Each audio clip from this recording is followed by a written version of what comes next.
Good morning, everyone. I'm going to start with a new topic, the age of sail and the beginning of colonialism. The book is Global Politics by Andrew Heywood.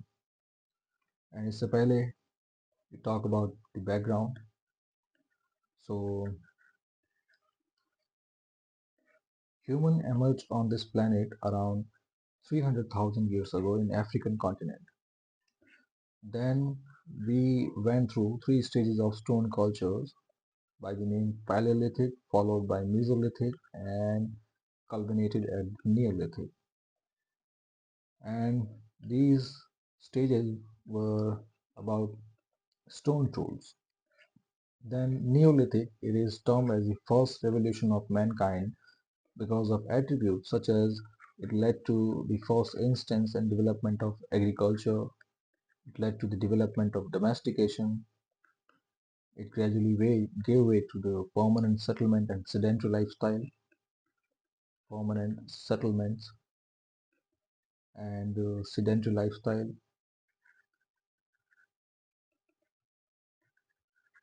We have had more sophisticated tools that included metals. We had a variety of tools. Then another instance was around 3000 BCE with the emergence of writing. Then another milestone with the development of uh, the emergence of cradle of civilization in Mesopotamia, which gave way to three civilizations: the Mesopotamian civilization, the Sumerian civilization, and the Assyrian civilization. Then another milestone was the period of classical antiquity,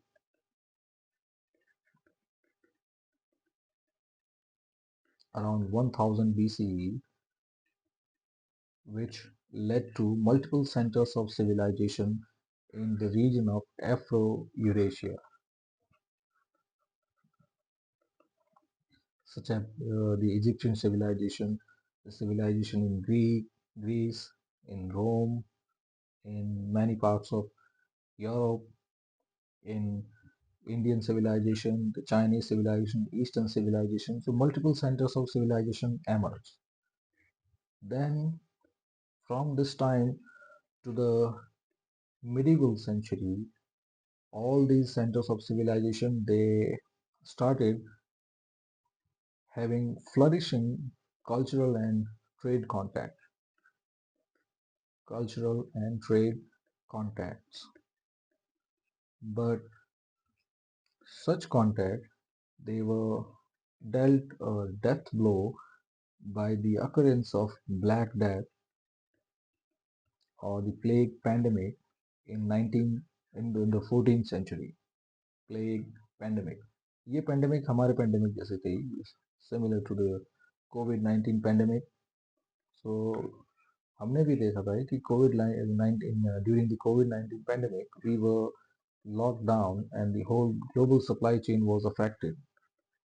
And you can compare modern global supply chain with the medieval culture, cultural and trade context. So आज इतने modern advancement के बाद भी a microorganism affected us in negative way. So you can imagine the society of 14th century, how the emergence of Black Death could have affected them. You can look at the death toll, which is amounted around 100 million lives. So all in all, the people of those medieval society, they lost 100 million people, and their trade were also affected in a negative manner. But during the 15th and 16th century, during the period of industrial revolution in Europe, एक और revolution, एक और innovation which helped jump starting the halted global supply chain of that time. It was the innovation of ship, innovation of maritime trade. And this innovation, it was fueled by the voyages of discoveries. Voyages of discoveries. So इसका background ये है, the the European monarchies of that time, they were looking for resources, they were looking for newer areas for exploitation of resources which they were in dire need. And those resources which they could not find in their immediate proximity. Because अगर आप world map पे अगर आप Europe का map देखेंगे,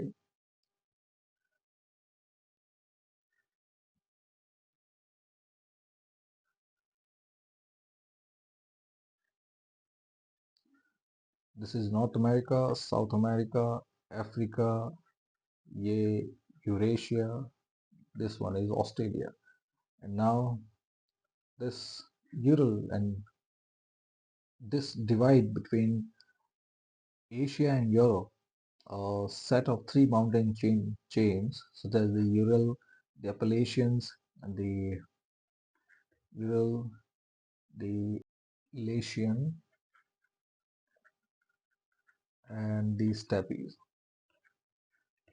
ये mountain chain, it divides Europe from Asia.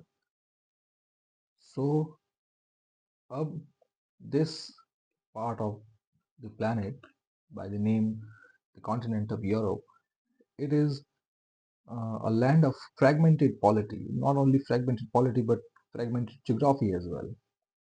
Here, the principalities or the states are they are not uh, large in size, and they are too many.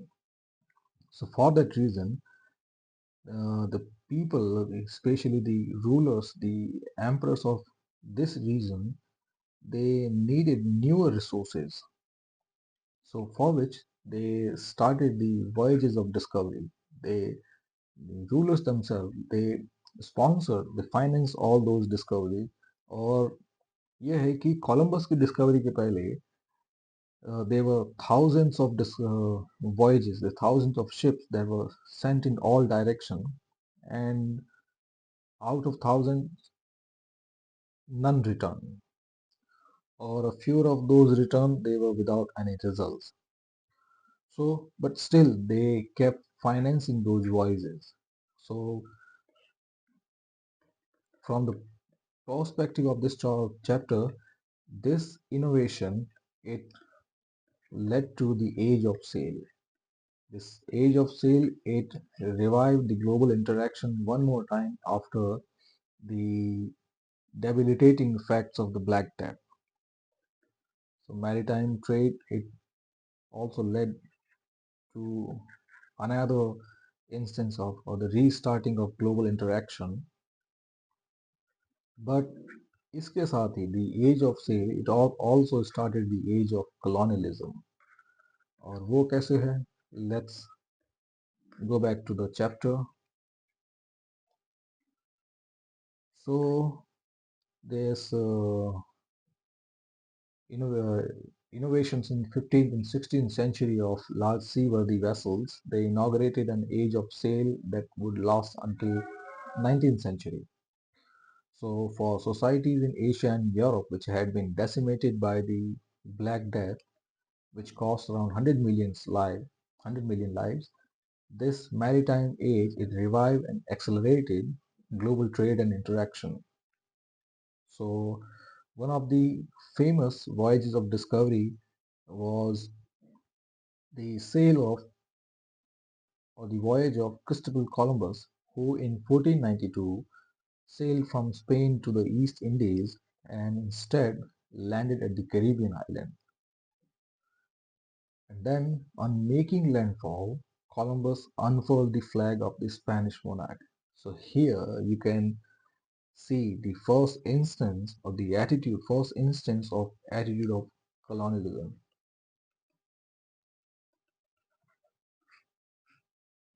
he acted with an authority, and the authority of the monarch, of the emperor, of the masters who finance his voyage. So you can see the inappropriate attitude here. आप कहीं जाते हैं वहां जाके you do not uh, unfurl your flag, or you do not take possession of people there. You do not claim authority there. But it was at that time that while landing on an strange island, Columbus not only unfurled the flag, but he also took possession of island and their people.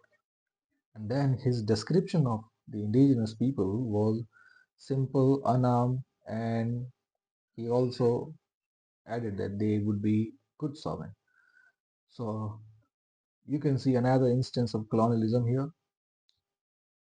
And this description, it was typical of the emerging practice of European colonialism at that time. ऐसा नहीं है कि सिर्फ Columbus ही, जितने भी voyages हो रहे थे उस वक्त के, and all European masters or the European emperors, they sponsored and financed such voyages in all directions. And हमारे इंडिया में भी a Portuguese by name Vasco da Gama, he was one such voyager who was financed by the Portuguese king to look for exotic places and look for newer places, newer resources. So ये लोग, those voyages, ये जाते ही they stated that since they have set foot on this particular land, they took the people for granted. They assumed the indigenous people and their resources belong to them. And this was the first instance from which colonialism took its root. So, uh, with this initiation, which displayed an extractivist attitude to the natural resources and valuable goods of the Taino people, it was an emerging practice in all such voyages. So the question comes, ye voyagers, how could they act with such impunity and authority? कोई कहीं पे जाते ही ये नहीं कह सकता कि this place belong to me, these people belong to me, and all the resources they are held by you, they are my property. The reason is the public opinion. As I have said, Europe at that time, during 15th and 16th century, first it was composed of small and congested principalities. And second, all such principalities they need newer places, newer markets, newer resources to exploit. और वो resources जहाँ भी उनको मिलेंगे, they will exploit them. And फिर this uh, this race for finding newer resources, or the race to find newer places, it was not a one-off event. It was a competition between different European monarchies. So हर कोई, हर एक emperor who financed and sponsored his or her own such voyages, they were keen to find newer resources, और उनको वो अपनी personal property बनाना चाहते थे. Then how is the public opinion is being addressed here? Look, जैसे आपको बताइए कि the European society of that time, it was built on the foundation of Greco-Roman Empire. So Greece, the society of Western political thoughts, of Western ideas, of Western principles, it helped build the whole uh, Europe at that time. And then the Roman Empire, the First Republic, the birth of democracy, ये principles भी they came into influence the public opinion. All in all, उस वक्त की जो European society थी, the public opinion, it it held a great influence on the emperors, the monarchs. और इस कारण से उनके पास कुछ होना तो चाहिए था ना कि वापस अपने लोगों को क्या बताएं. They needed something to tell to their people that those voyages that are being sponsored by state coffers, they are not a futile pursuit, but they are looking for newer resources for the people themselves. So it was kind of a make-believe situation that these monarchs, they were under pressure from the public opinion to find the whereabout about the resources that were spent on such voyages. And the monarch, he or she, they put pressure on the voyagers to find something worthwhile in this particular attempt. So these voyagers, the Columbus is the example of one such. He needed something to take back home to. So all in all, इस चीज का मतलब ये है कि they found this place, and it was not that this particular place, the East Indies, it was found just like that. Thousands of voyages were lost to the seas. Millions of uh, currencies, mm, huge amount of money was spent on it. और जो ये voyagers थे, even voyagers and the monarch, they were under this pressure कि इस बार कुछ ना कुछ मिले, so that हम public को बता सकें कि that we are spending this money on an actual pursuit. And they were also in the desperate need for resources. So जैसे ही उनको कोई चीज नई जगह मिली, they needed an opinion, they needed a perspective which could be presented before people that yes, after spending a huge amount of money, after spending, uh, after losing these many men and these many ships, we have found something that we can exploit. We have found something which is worth it, and now we are going to exploit this particular land and its people. So uh, this is how the European colonialism took its roots. So this first encounter of Columbus with the indigenous people, it was the emerging practice of European colonialism, which displayed an extractivist attitude to the natural resources of Taino people, then a proprietorial claim to their territories and to the people themselves. Proprietorial claim, it means now the territory and the people, both of them, they have become the private property of the Spanish monarch. And then many of these men, they were forcefully transported back to the Europe. And another attitude of European colonialism was a condescending attitude to their social and cultural tradition, which appeared naive from the voyagers' Eurocentric perspective. So again, this was a kind of make believe thing कि अपने जो लोग हैं, the Spanish people, the public opinion, उसको influence करने के लिए they it was one such tactic at that time. The Eurocentric perspective, it was like uh, the people of Europe, they believed their own civilization, it was at the pinnacle. They were the best among the people, and the rest of the people, the indigenous people of elsewhere, they are of low quality.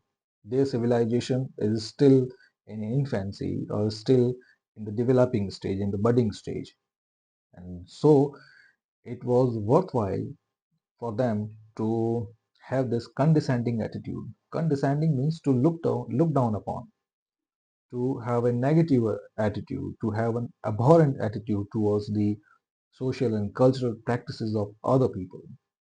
So, in short, it was uh, an us versus them dispute. And it was necessary for that situation. क्योंकि अगर Columbus को वापस Spain जाना है and to face his people and what would he say? वहां जाके ये तो नहीं कहेगा ना that I have brought some very civilized people that um, even if we have a democracy, even if we have a liberal constitution, even if we have liberal principles working at home, I have specially drawn out my ship, my voyage, which was financed by the monarch, and I found a place. But because we are entertaining on these liberal and Western principles, I'm not going to exploit these people. ये बिल्कुल नहीं कहा होगा. And it, for a limited time, for some time, it may have been a lie, a clear lie, but this lie was necessary at that time because a lot of resources were spent on it. Then the decades that followed, Spain colonized vast areas of Central and South America, killing of indigenous population, whether direct violence or disease, and extracting precious resources, silver in particular, and enslaving many of the Native American and forcing them to labor on sugar, coffee, and tobacco plantation or in mines.